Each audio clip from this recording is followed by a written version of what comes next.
जय जिनेन्द्र। नमस्कार। Manju stories channel पर फिर से आपका स्वागत करती हूँ। मुनि सुव्रत भगवान वर्तमान अवसर्पिणी काल के 20वें तीर्थंकर हैं। यह राजगृह नगरी के हरिवंशीय राजा सुमित्र के पुत्र थे। उनकी माता का नाम पद्मावती था। मुनि सुव्रत भगवान का रंग श्याम था और शरीर की ऊंचाई 20 धनुष्य थी।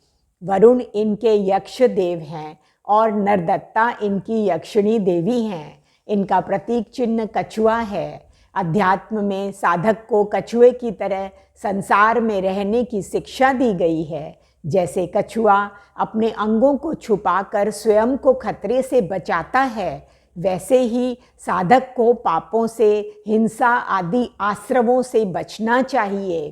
कछुआ चलने में मंदगति जरूर है, परंतु वह निरंतर चलता ही रहता है। साधक भी भले ही मंद गति से चले, परंतु बिना रुके लक्ष्य के लिए बढ़ता ही रहे।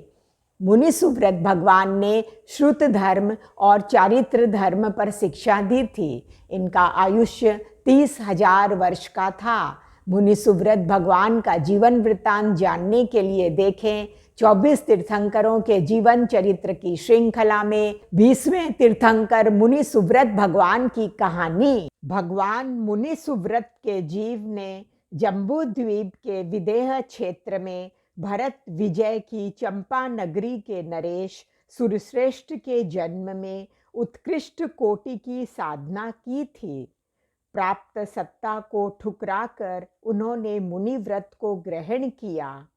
अभिग्रह, ध्यान तथा स्वाध्याय की विशेष साधना करते हुए जीवन व्यतीत किया।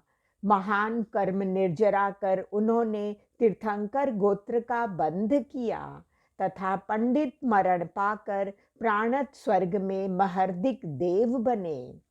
अतुलनीय स्वर्गीय सुखों को भोग कर जन्म समाप्ति के बाद भरत क्षेत्र की राजगृह नगरी के राजा सुमित्र के राज प्रासाद में वे 14 सपनों के दर्शन पूर्वक महारानी पद्मावती की कोख में अवतरित हुए। गर्भकाल पूरा होने पर ज्येष्ठ कृष्णा अष्टमी की मध्य रात्रि में बिना किसी पीड़ा के पुत्र का प्रसव हुआ। 64 इंद्र व अनेक देवताओं ने इकट्ठे होकर बालक का जन्मोत्सव किया। बाद में राजा सुमित्र ने अपार आह्लाद से पुत्र का जन्मोत्सव किया। नाम के दिन समागत सम्मानित नागरिक व पारिवारिक बुजुर्गों से राजा ने कहा, बालक के गर्भकाल में माता का मन व्रत पालन में बड़ा सजग रहता था, कभी किसी व्रत में त्रुटि नहीं आने दी, अतः बालक का नाम मुनि सुव्रत रखा जाए। बालक मुनि सुव्रत कल्प वृक्ष की भांति निर्विघ्न बढ़ते रहे।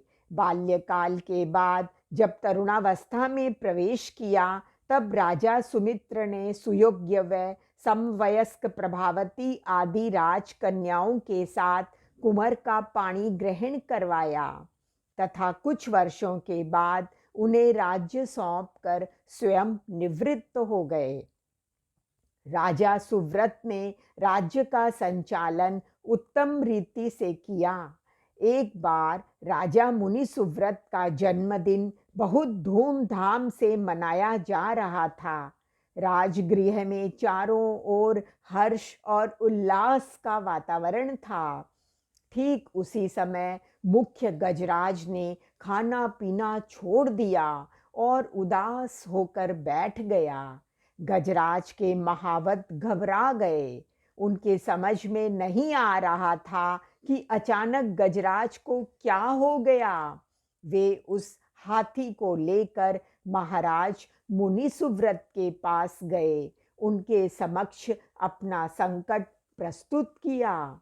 महाराज मुनि सुव्रत ने अवधि ज्ञान के माध्यम से उस हाथी की मनस्थिति को जानकर पूर्व जन्म का वर्णन किया, जिसे सुनकर वह हाथी शांत हो गया और उसी समय उसने आत्मज्ञान संबंधी अणुव्रत धारण किए तथा महाराज के प्रति कृतज्ञ हुआ।